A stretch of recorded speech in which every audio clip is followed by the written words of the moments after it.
que é o Ricardo Correia, eu falei com você via Instagram. E aí a gente pegou já uma quantidade de depoimentos já de casais que passaram por esse processo. E a gente está com um projeto que se chama Monstro, um olhar. E aí seria legal a adoção homoafetiva e a intolerância. O seu ponto de vista. Você consegue imaginar o tamanho dessa cidade, a dimensão, a geografia, a quantidade de corações batendo no mesmo momento? Essa cidade que se liga a pontos e vidas que se cruzam em outros pontos. Essas vidas que vão pelas marginais. Acho que toda a vida eu vivi assim, meio à margem. Uma pessoa escondida dentro de um armário. Agora eu tô esperando um coração. Um pequeno coração. Gerado dentro de outro.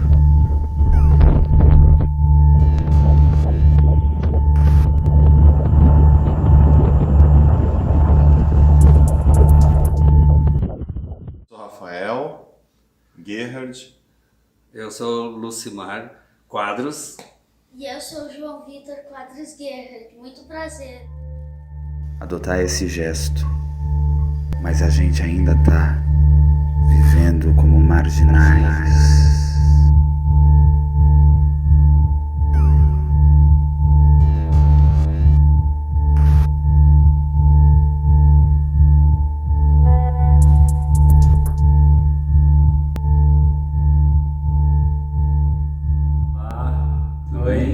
Tudo bom? Eu sou o Thiago. Eu sou o Paulo.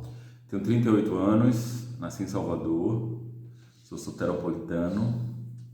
Paulo nasceu no Paraná. Oi, meus chuchus. Bom, meu nome é Ana Carolina Lanes, mas me apresento como Carol Lanes.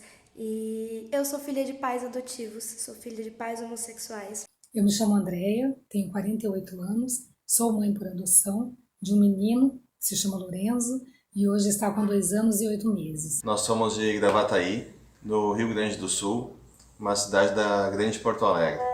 Como surgiu a história da adoção? Eu, indivíduo, sempre tive vontade de ser pai, sempre expressei essa minha vontade de querer ser pai. E Paulo também sempre teve vontade de ser pai. E em alguns momentos desses 9 anos de relação, a gente dividia essa vontade de ser pai. E a gente nunca pensou alguma forma diferente que não fosse pela adoção. Nunca pensamos nada diferente a isso. Todas as vezes que a história vinha na mesa, né, essa discussão surgia entre a gente sempre falava que se isso acontecesse, seria através da adoção. A adoção do João surgiu assim de uma necessidade assim, meio de aumentar a família, de querer dividir com alguém o amor, né? E foi que a gente acabou... A gente sempre teve muito contato assim, com os sobrinhos, afilhados, a gente sempre foi muito envolvido, né? E disso foi nascendo assim à vontade, a gente foi conversando e a gente começou a fazer alguns trabalhos voluntários e convivendo assim com crianças, né? E cada vez aumentando mais a vontade. A gente fica naquela, né? De esperar o momento certo, de ter a melhor fase financeira, de ter a melhor fase emocional. Fica tentando se preparar para uma coisa que não tem preparo, né? Sim, a gente fez e demorou mais ou menos 6 meses para a gente ser habilitado. Então, uma vez estando habilitado, tu entra para o cadastro, quer dizer, na época nem tinha, quando nós entramos não tinha esse CNA, não tinha esse Cadastro Nacional de Adoção. Tinha uma lista, assim, que eles acompanhavam pela lista. E daí depois de um tempo, não demorou muito assim, a gente acabou entrando nesse CNA, que daí pega nacional, né? E foi isso, a gente esperou uns 3 anos e meio, mais ou menos, mais meio ano esperando para ser habilitado. Foi mais ou menos isso que demorou. E a gente fez o perfil da criança, quando a gente faz a ficha lá, a gente fez o perfil e a gente disse que a gente esperava uma criança assim de até 5 anos, não importava sexo, cor, nada assim, sabe?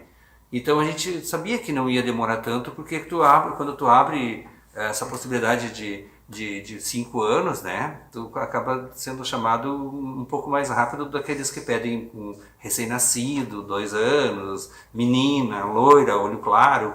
Isso tudo aí vai fechando o gargalo, né? Isso aí vai fazendo com que o processo de adoção se torne demorado.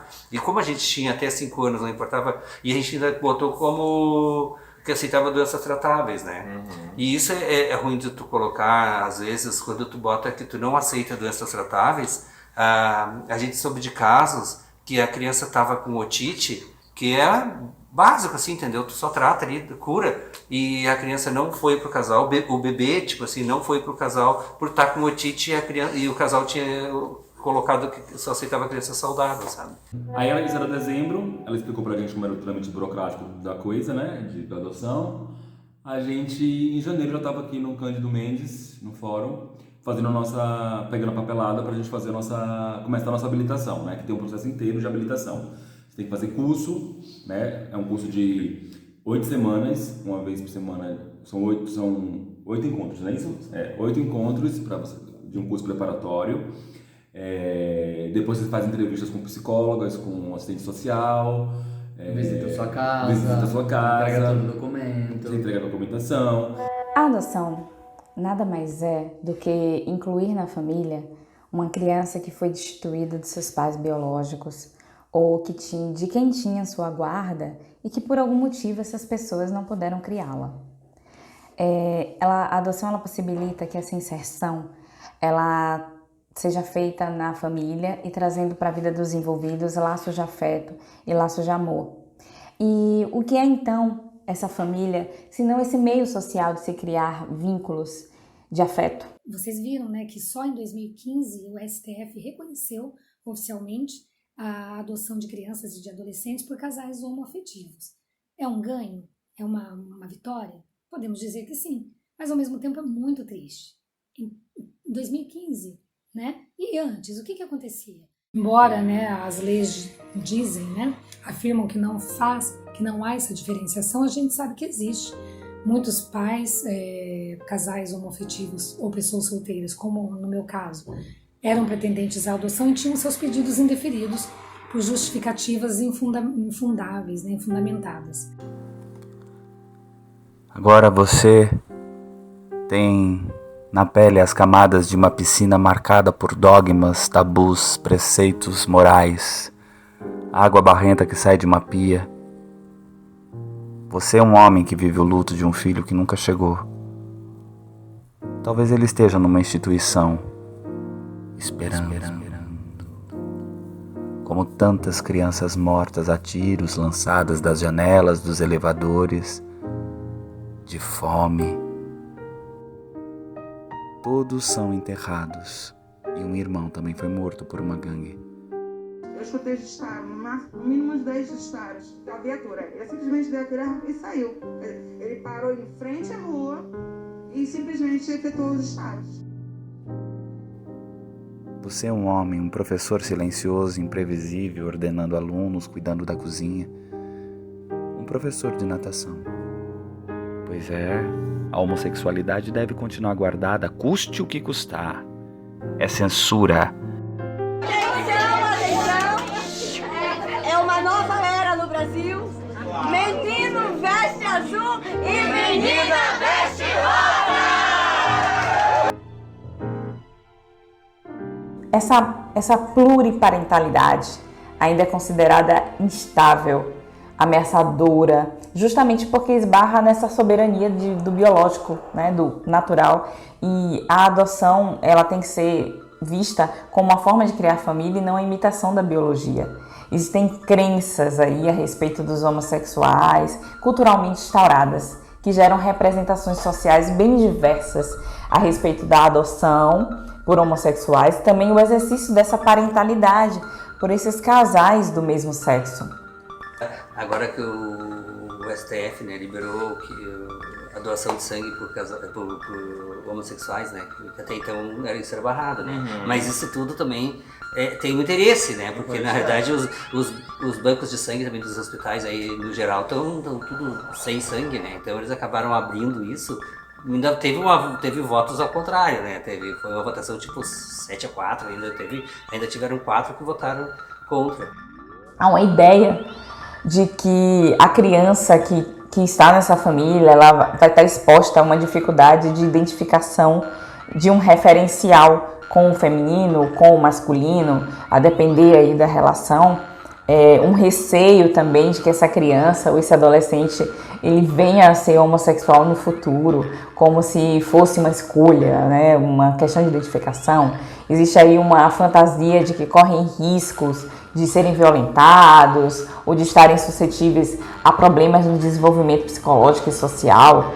E isso se dá aí pelo que existia antes, né, de se considerar a homossexualidade como uma doença, mas há muitos anos já foi retirado como doença. Mas socialmente muitas pessoas ainda carregam isso. E estudos científicos eles já demonstraram que não existe relação direta entre a orientação sexual dos pais e a orientação sexual dos filhos. Claro que eu sofri preconceito por diversas coisas na minha vida. Eu nunca fui uma pessoa dentro do padrão. Nem de padrão familiar, nem de padrão social, nem de padrão físico, nem de padrão de ideias. Eu sempre fui fora da curva. Mas, como diria o Chapeleiro, acho que as melhores pessoas são loucas, consideradas loucas na sociedade, não é mesmo? Porque eu vejo tanta gente normal, digamos assim, dentro do padrão doente, pessoas cruéis, pessoas que não são humanitárias, pessoas que acham que religião, que várias coisas justificam a crueldade de um ser humano com o outro, e eu acho que isso não é verdade. Então eu recebi várias críticas quanto à minha família, ainda mais por trabalhar na mídia, pessoas querendo dizer que o meu tipo de família era errado, e que eu não ia pro céu, que eu não ia ter valores, que eu ia ser uma pessoa imoral. A criança, por exemplo, ela pega um brinquedo, para ela aquilo lá é apenas um objeto que serve para brincar. Ela não sabe que aquilo, se é rosa, se é azul, se é do homem ou se é da mulher. Isso são coisas que nós construímos e colocamos na cabeça das crianças, elas vão crescendo assim.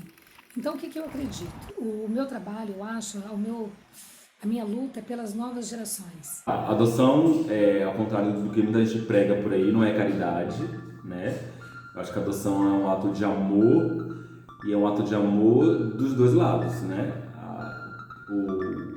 Tanto o bem que a gente faz para a criança faz para a gente. E aí a gente fala, e socialmente? Como é que essa família é vista? Socialmente, mesmo que ainda tenhamos avançado nesse sentido, ainda que se tenha uma ideia de família, ainda se tem, né, uma ideia de família criada para a parentalidade procriativa e biológica, que é pautada aí em discursos moralistas, religiosos, e sempre em palestras eu ouço a pergunta sempre surge, né? Você acha que existe diferença no processo, quando esse processo de adoção é uma adoção homoafetiva? E ouvir essa pergunta sempre e de forma recorrente, ela quer dizer, para mim, pelo menos, de que ainda existe um estigma que é patologizador para essa questão da sexualidade. E isso também implica no olhar social para essas adoções homoafetivas, para esse modelo de família, para essa formação de família. E apesar da orientação sexual não ser aí um fator impeditivo no exercício parental e nem da habilitação para adoção, parece que ainda é, nesses dias de hoje, aí, um obstáculo. Há um obstáculo para o reconhecimento social dessa família, né? A gente comenta muito, né, que se essa geração dele e as próximas forem absorvendo tudo que está acontecendo assim, vai ser muito bacana, porque os colegas dele, desde a escolinha, eles já chamavam, né? Lá vem o pai Rafa, lá vem o pai Lúcio. Então, para eles é normal o João ter dois pais, sabe? É normal ser adotado. Eu acho que a nossa família, de forma utópica, deveria representar 25%, 30% de todas as famílias do país, assim. Eu acho que a gente vai encaminhar para isso, sim. Eu acho que precisa de todos esses outros gatilhos aí. Políticas públicas para isso, facilidade dentro do processo de adoção, mudanças na Constituição para que novas crianças sejam destituídas de forma mais rápida, economicamente também ser um país melhor e mais seguro para que a gente possa realmente concretizar o desejo de ser pais num país menos agressivo. Como tu disseste ali, o monstro, né, quem seria o nosso monstro? Hoje, nossa visão maior seria o nosso próprio presidente. né? Acho que é o pior de todos. E tem... E todo o seu ministério, digamos assim, né? Tem tipo... Não gosto de falar muito disso, mas é público e notório, né? Essa bancada evangélica, né? Esse negócio de kit gay, cura gay, sabe? Isso é meio absurdo, entendeu? Então seriam esses os monstros, né? Então... Infelizmente, quando um dia nós partimos para uma guerra civil aqui dentro. Né? E fazendo um trabalho que o regime militar não fez. Matamos 30 mil. É preciso entender que esses profissionais e todas as pessoas envolvidas entendam que a função parental ela não está contida no sexo, nem nas práticas sexuais, nem na orientação afetiva, mas sim no modo como esses adultos e cuidadores eles lidam com questões relativas a práticas educativas, como hierarquia, disciplina, comportamento, cuidado, amor, como que essas pessoas conseguem criar vínculos. E todas essas questões que eu falei, que tem a ver com parentalidade, não tem nada a ver, não tem nenhuma relação com a orientação sexual. Os papéis, eles podem ser exercidos independente do gênero da pessoa. Então, os papéis de pai e mãe nada tem a ver com gênero. Minha mãe faleceu quando eu tinha por volta de 5 anos e eu fui adotada pelo meu tio, irmão da minha mãe, que morava em outro estado. Ele me levou e pouco tempo depois ele conheceu o meu padrasto, se casou e eles ficaram 12 anos juntos. E uma coisa que as pessoas sempre me perguntam sobre a minha criação, né? Você não sentia falta de uma mãe? Como é ser criada por 2 homens? E eu acho que a nossa realidade é a verdade que a gente vive. Então a minha verdade sempre foi essa, então eu não sei comparar, porque mesmo os 5 anos que eu fui criada pela minha mãe, eu fui criada só pela minha mãe, né? Eu nunca tive aquela família convencional de margarina. Então a minha família adotiva sempre foi a minha base, né? Sempre foi tudo pra mim. E eu vivi muito bem, eu fui criada num ambiente muito amoroso. O que seria a família no contexto contemporâneo? O que define as funções sociais de pai e mãe nos múltiplos arranjos familiares da atualidade? Eu entendo que eu vivo numa época de monstro social e decido explorar nesse projeto, por isso que eu tô te mandando essa mensagem, essa condição de monstruosidade que você também vive é uma espécie de caso limítrofe, um fenômeno extremo, uma forma marginalizada, um caso de abjeção, um desafio epistemológico, sendo o conceito de fronteira necessário para a construção da identidade, seja aquela que se define como natural ou que aponta um desvio de formação. A figura do monstro é perseguida através de diversas práticas como as homofóbicas, as sexistas, as misóginas ou as racistas, para que haja uma limpeza social para os privilegiados, que são os homens brancos, cristãos e heterossexuais. Em vez de zumbis, lobisomens, vampiros, aqui, nesta nação fictícia, qual é a composição da monstruosidade da nossa realidade?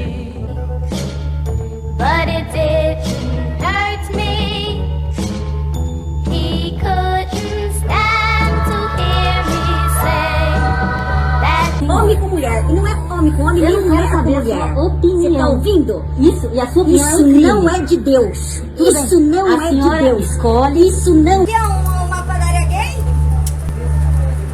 Eu não tô falando porra nenhuma. O que você quer tacar? Você quer tacar, seu filho da... Deixa, vamos roubar, deixa. Olha! Deixa! Quer tacar coisa? Perturbada.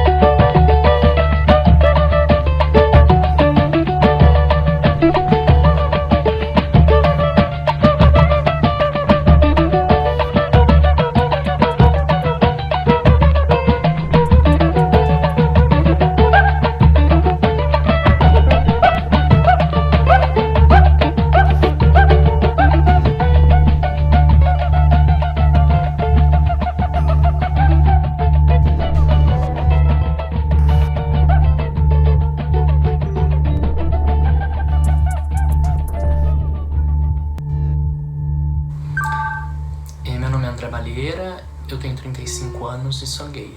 Meu nome é Alexia Camila, eu tenho 28 anos, sou modelo transexual. Olá, eu sou Carlos Navas, cantor. Olá, tudo bem? Meu nome é Rodolfo, eu tenho 30 anos, sou do interior de São Paulo. Bom, meu nome é Hugo, eu tenho 32 anos, eu sou um artista e eu sou de Mariporã. Tem uma amiga minha, a gente estava lanchando em um restaurante no final da balada, um restaurante fast food que faz hot dog lá na minha cidade, em Teresina, Piauí. E um cara estava tirando onda comigo e com ela. A minha amiga se alterou, ela também é travesti, ela é trans. Ela se alterou e foi pra cima do cara. O cara disse que era policial militar, sacou uma arma e disse que travesti e transexual ali não tinha vez. Que a gente não era nada, que aquele não ia dar em nada. Em relação à violência física que eu sofri, foi em 2012, em dezembro de 2012, quando eu fui agredido mesmo, assim, no meio da rua, à tarde. Às 6 horas da tarde, num cruzamento que é super movimentado aqui em São Paulo, num bairro nobre de São Paulo, em Pinheiros. Quando dois agressores, né, os dois agressores que enfim, me violentaram, entraram na contramão de uma rua pra me bater. Eles fizeram uma manobra, eles estavam de carro, eles entraram na contramão de uma rua da Teodoro Sampaio, uma rua super movimentada aqui em São Paulo, com o intuito de me bater, de me agredir.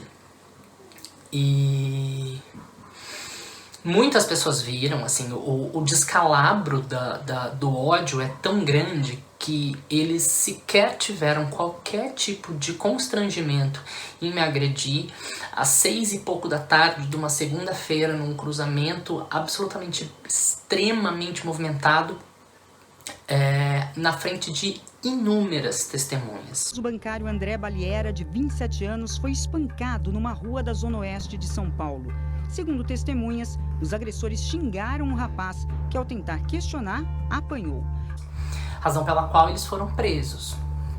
Eles ficaram 2 meses na cadeia e os processos se desenrolaram. O que eu acho da agressão, do bullying, do preconceito? Eu acho que só incomoda no outro aquilo que a gente tem dentro da gente mesmo, que a gente não consegue lidar. Registrar a união de pessoas do mesmo sexo. Vamos ver essa reportagem. Olha, a minha opinião é não. Olha, eu não concordo com essa palhaçada. Eu concordo. Isso é vergonhice. Eu acho que Deus já fez o homem e a mulher, né? Um pra amar um ao outro. Homem é pra casar com mulher, mulher com homem. Então, né, eu posso não gostar de alguém, mas eu não tenho o direito de ir lá e dar um murro na cara dela. Verdade, falou e disse. O trauma gerado, a gente sempre anda na rua, pensa que alguém tá falando da gente. Alguém pode estar caçoando da gente. Você não anda confortável na rua. Você não dorme direito. Você é frustrada. A maioria das transexuais e travestis são pessoas frustradas por conta disso, por conta desse trauma.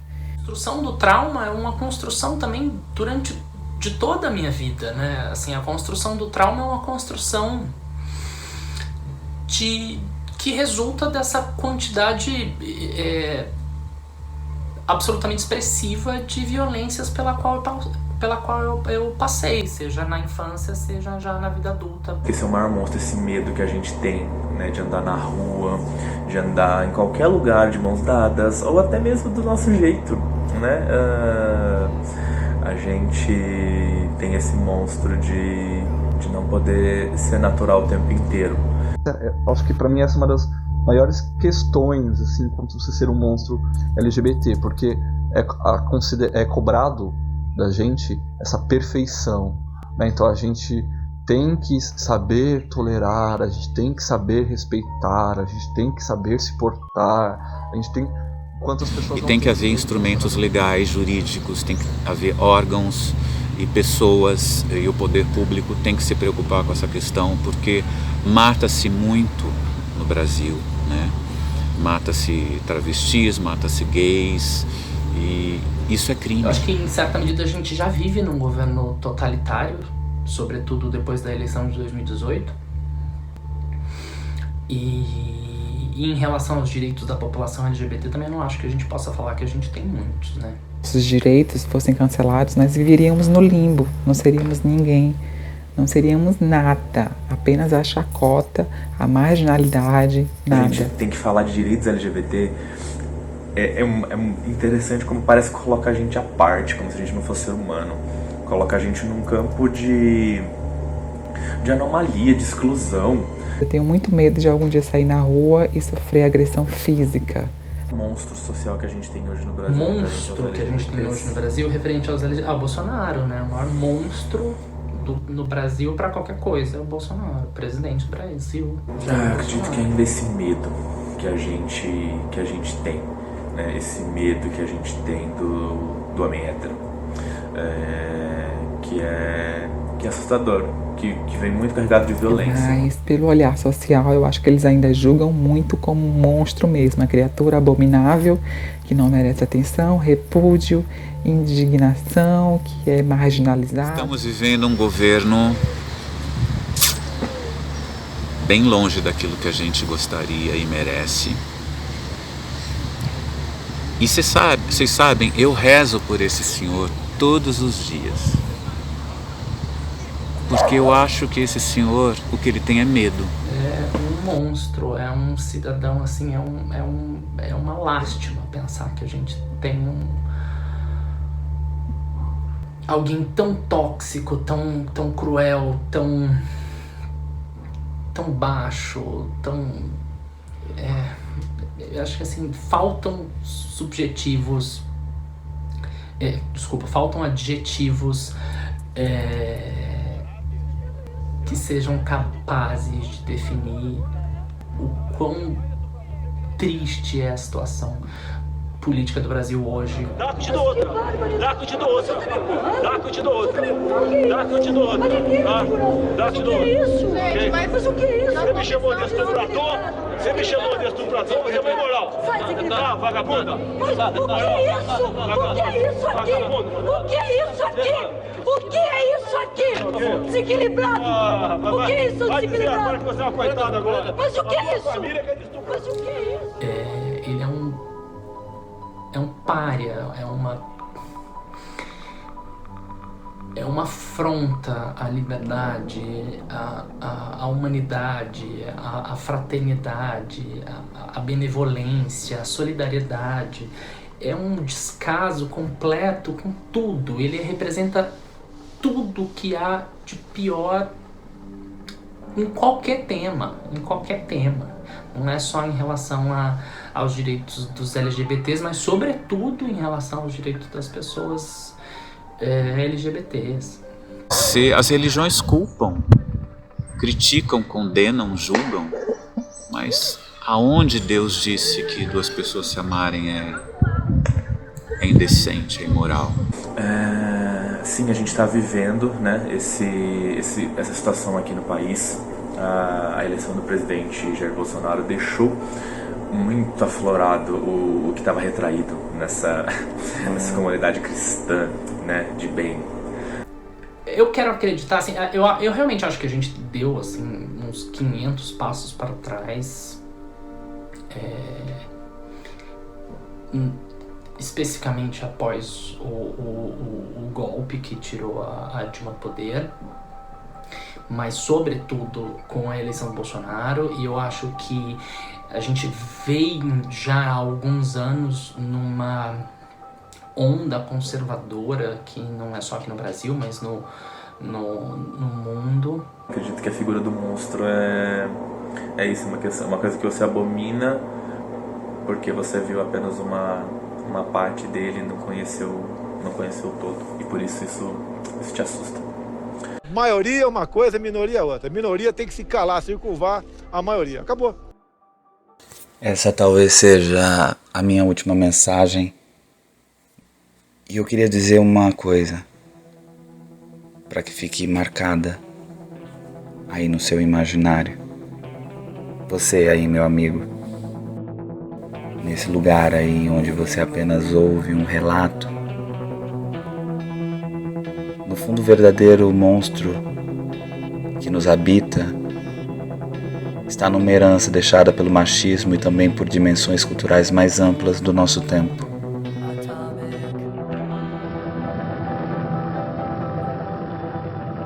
Num nível imagético e individual,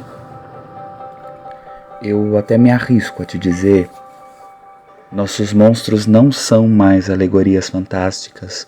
Nossos monstros residem no ódio, na falta da empatia. Caro companheiro, caro amigo, eu tô falando de direito. Falar de direitos é uma questão vital neste momento. Receba estes depoimentos como um suspiro, como um chamamento. E essa aqui é a primeira foto lá no fórum, quando a gente conheceu ele, a primeira foto. O João botou uma definição que a gente perguntou assim, o que é da família, né? Aí ele botou assim, ó, não sei se você vai conseguir ver aí. Vou seguir o chamado. E onde é que vai dar? Não sei. Arriscar ser derrotado por mentiras que vêm punir um coração cansado de sofrer e de amar até o fim. Acho que vou desistir.